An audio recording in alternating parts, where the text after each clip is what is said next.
welcome to Vocab channel. Today I'm going to fix your English.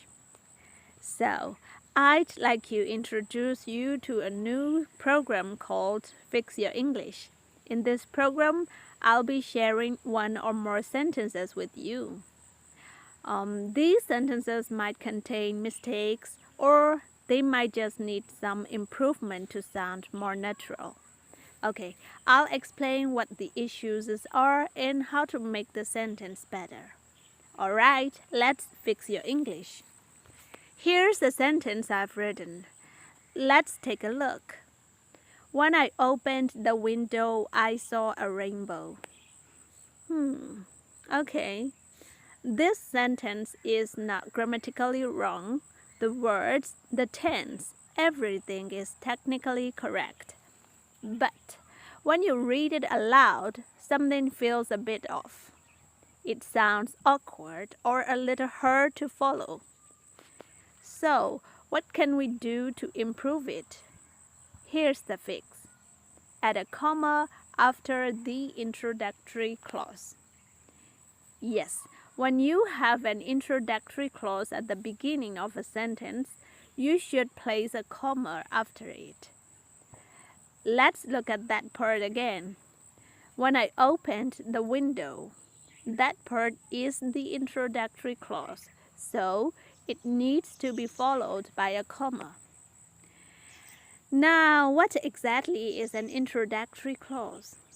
Let me explain. An introductory clause is a group of words that comes at the beginning of a sentence and provides extra information, usually about time, condition, or reason. Okay, let's break that down. An introductory clause is a group of words that appears at the start of a sentence and adds extra information. This added information often tells us when, why, or under what condition something happened. When you use an introductory clause, it should be followed by the comma before the main part of the sentence. Okay, now let's go back to our sentence. When I opened my window, I saw a rainbow. This time, I paused slightly at the comma. When I opened my window, pause. I saw a rainbow. That pause makes the sentence easier to read and understand.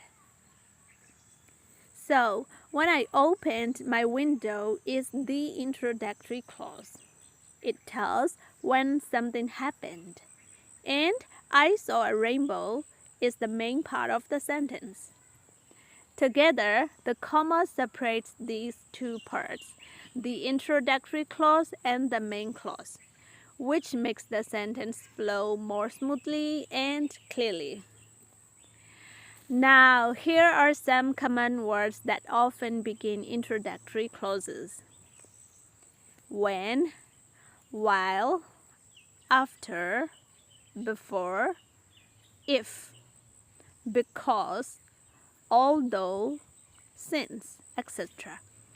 Okay, these words introduce ideas about time, condition, or reason, which is why the clause that follows them is called an introductory clause. Let's look at some more example sentences.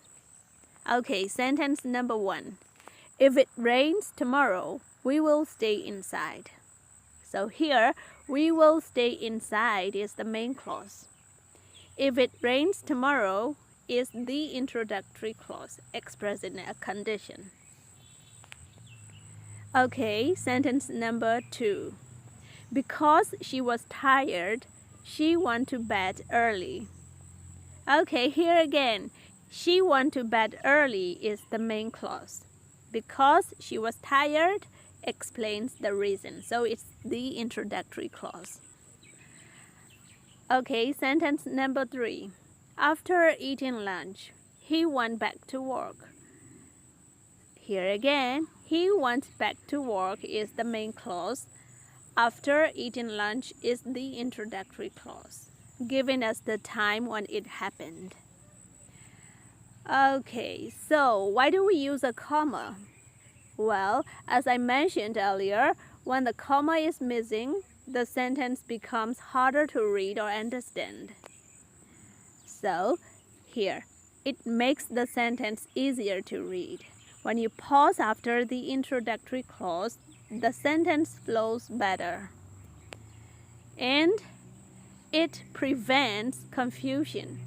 Without the comma, especially in longer sentences, the meaning can become unclear.